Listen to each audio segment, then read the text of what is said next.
صلی اللہ علی محمد صلی اللہ علیہ وسلم صلی اللہ علی محمد صلی اللہ علیہ نحمده ونصلي علی رسوله الکریم اما بعد فاعوذ باللہ من الشیطان الرجیم بسم اللہ الرحمن الرحیم۔ قربانی کے جانوروں کا بیان۔ اس جانور کی قربانی ہو سکتی ہے۔ قربانی کے جانور تین قسم کے ہیں، نمبر 1 اونٹ، نمبر 2 گائے، نمبر 3 بکری۔ اور بکری کے اندر یہ کہ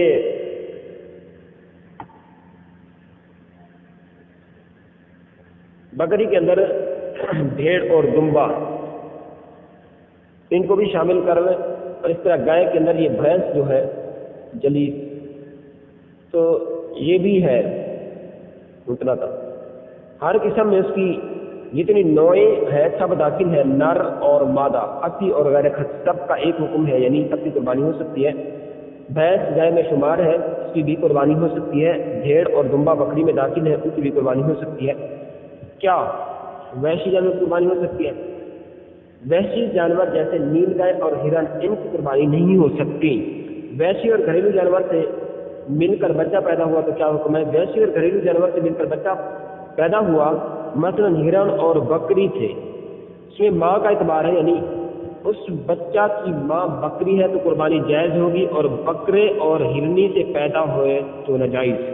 یہ کلیہ یاد کر لیں کہ جس جانور کی قربانی جائز نہیں اور جس جانور کی قربانی جائز ہے، اس میں کہنا کے لیے یہ ہے کہ جس جانور کا بچہ ہے اس کے مادہ کے اعتبار ہوگا۔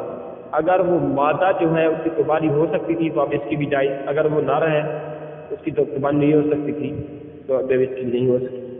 قربانی کے جانور کی کتنی عمر ہونی چاہیے؟ قربانی کے جانور کی یہ عمر ہونی چاہیے، اونٹ 5 سال کا، گائے 2 سال کی، بکری 1 سال کی۔ اس سے عمر کم ہو تو قربانی جائز نہیں، زیادہ ہو تو جائز ہے، بلکہ افضل ہے۔ ہاں، دمبا یا بھیڑ کا 6 ماہ بچہ اگر اتنا بڑا ہو کہ دور سے دکھنے میں، دیکھے جانے میں سال بھر کا معلوم ہوتا ہے تو اب یہ کچھ قربانی جائز ہے۔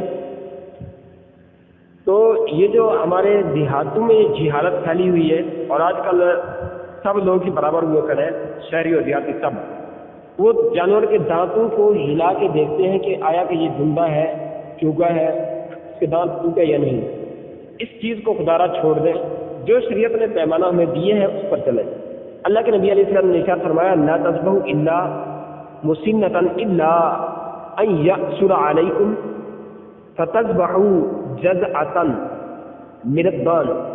صرف مسنہ یعنی 1 سال کی بکری، 2 سال کی گائے اور 5 سال کے اونٹ کی قربانی کرو۔ ہاں، اگر تم کو دشوار ہو تو 6 ماہ کا دمبا یا میڑھا ذبح کر دو۔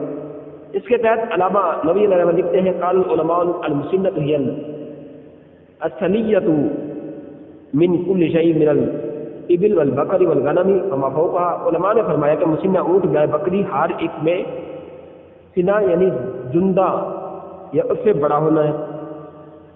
ہدایہ میں ہے وَسُنَا مِنْهَا وَمِنَ الْمَعْزِ سَنَةً وَمِنَ الْبَقَرِ ابن سنتین وَمِنَ الْإِبْلِ ابن 5 سنین۔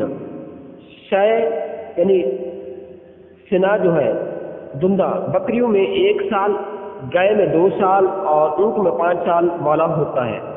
کس جانور کی قربانی افضل ہے؟ بکری کی قیمت اور گوشت اگر گائے کے 7ویں حصہ کے برابر ہو تو بکری افضل ہے، اور گائے کے 7ویں حصہ میں بکری سے زیادہ گوشت تو گائے افضل ہے۔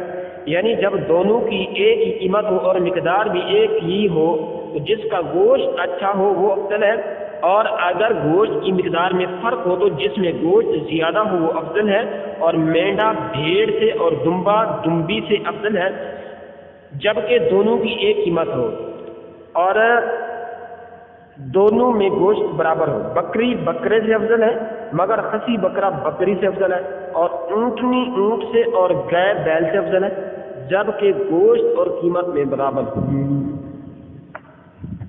بھینس کی قربانی پر بعض لوگ اعتراض کرتے ہیں کہ اس کے جواز پر کچھ دلائل۔ بھینس کی قربانی کے جواز پر کچھ دلائل درج ذیل ہیں۔ قرآن مجید فرقان حمید میں اللہ رب العزت نے جب قربانی کا ذکر فرمایا تو اس میں بہیمت الانعام بے زبان چپائے کا لفظ استعمال فرمایا، چنانچہ ارشاد باری تعالیٰ ہے وَلِكُلِّ أُمَّةٍ جَعَلْنَا مَنسَكًا لِيَذْكُرُوا اسْمَ اللَّهِ عَلَىٰ مَا رَزَقَهُم مِّن بَهِيمَةِ الْأَنْعَامِ، اور ہر امت کے لیے ہم نے ایک قربانی مقرر فرمائی کہ اللہ کا نام لے اس کے دیے ہوئے بے زبان چپائیوں پر۔ دوسرے مقام پر الانعام کی تفصیل بیان فرمائی کہ اس میں جانوروں کے 4 جوڑے شامل ہیں، چنانچہ سورۃ الانعام میں ارشاد فرماتا ہے وَمِنَ الْأَنْعَامِ حَمُولَةً وَفَرْشًا كُلُوا مِمَّا رَزَقَكُمُ اللَّهُ وَلَا تَتَّبِعُوا خُطُوَاتِ الشَّيْطَانِ إِنَّهُ لَكُمْ عَدُوٌّ مُّبِينٌ 8 أزواج من الضأن 2 ومن المعز 2 قل الذكرين حرم أم الأنثيين أما اشتملت عليه أرحام الأنثيين نبئوني بعلم إن كنتم صادقين ومن الإبل 2 ومن البقر 2، اور مویشی میں سے کچھ بوجھ اٹھانے والے اور کچھ زمین پر بچھے کھاؤ اس میں سے جو اللہ نے تمہیں روزی دی، اور شیطان کے قدم پر نہ چلو، بے شک وہ تمہارا سری دشمن ہے۔ 8 نر اور مادہ، 1 جوڑا بھیڑ کا اور 1 جوڑا بکری کا، تم فرماؤ کیا اس نے دونوں نر حرام کیے یا دونوں مادہ، یا وہ جسے دونوں مادہ پیٹ میں لیے؟ کسی علم سے بتاؤ اگر تم سچے ہو، اور 1 جوڑا اونٹ کا اور 1 جوڑا گائے کا۔ خیر، یہ تھی قرآن مجید فرقان حمید کی آیت مبارکہ اور ان کا ترجمہ۔ اس آیت مبارکہ میں اللہ رب العزت نے گائے کو انعام میں شمار کیے ہیں، اور تفاسیر میں اس کے ساتھ لکھا ہے کہ بھینس بھی انعام یعنی انہی 8 قانون میں داخل ہے، چنانچہ تفسیر ابن ابی حاتم اور تفسیر در منصور میں ہے کہ حضرت لیث بن ابی سلیم سے مروی ہے کہ آپ فرماتے ہیں کہ بھینس اور بگٹی اونٹ ازواج ثمانیہ یعنی 8 نر اور مادہ میں سے ہیں۔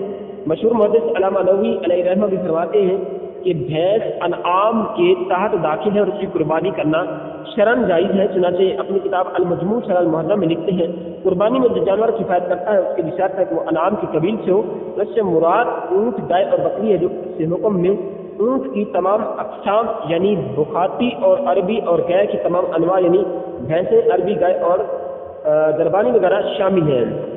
اور الموسوعہ فقیہ کو کویتیہ میں الانعام کی وضاحت کرتے ہوئے لکھا ہے کہ الانعام وہ اسم لفظ ہے جو 3 قسموں یعنی گائے، اونٹ اور بکری کو شامل ہے، برابر ہے وہ گائے عربی ہو یا بھینس ہو۔ معلوم ہوا کہ الانعام جس کی قربانی اللہ نے جائز فرمائی اس میں بھینس بھی داخل ہے، لہذا اس کی قربانی درست ہے۔ نمبر 2، قربانی کے بارے میں جو حدیث ہے اس میں گائے کے لیے لفظ بقرہ کا لفظ استعمال ہوا ہے، چنانچہ جابر بن عبداللہ رضی اللہ عنہ سے مروی ہے، فرماتے ہیں کہ فآمرنا رسول اللہ صلی اللہ علیہ وآلہ وسلم ان نشترک فی الابل والبقر کل سبعۃ سنم فی بدنۃ، ہمیں رسول اللہ صلی اللہ علیہ وسلم نے حکم دیا کہ ہم اونٹ اور گائے میں شرکت کریں، یعنی ہم میں سے ہر 7 افراد ایک بدنہ میں شریک ہوں۔ اور اہل لغت اس بات پر متفق ہے کہ بھینس بھی بقر یعنی گائے کی جنس سے تعلق رکھتی ہے، اور اس کی ایک نوع اور قسم ہے، یعنی لفظ بقر گائے اور بھینس دونوں کو شامل ہے، لہذا عربی زبان کی مشہور کتاب اللسان عرب میں ہے والجاموس نوع من البقر، بھینس جو ہے گائے کی ایک نوع یعنی قسم ہے۔ تاج العروس میں ہے الجاموس نوع من البقر، بھینس جو ہے گائے کی ایک نوع ہے۔ یوں ہی المجم البسیط میں ہے الجاموس و حیوان اعلیٰ من جنس البقر، اعلیٰ من جنس البقر، بھینس ایک پالتو جانور ہے جو گائے کی جنس سے بلکہ تعلق رکھتا ہے۔ اسی طرح مزید بھی دلائل ہیں جو اگلے کلپ میں آپ لوگ سنیں گے۔ صلی اللہ علی محمد صلی اللہ علیہ وسلم۔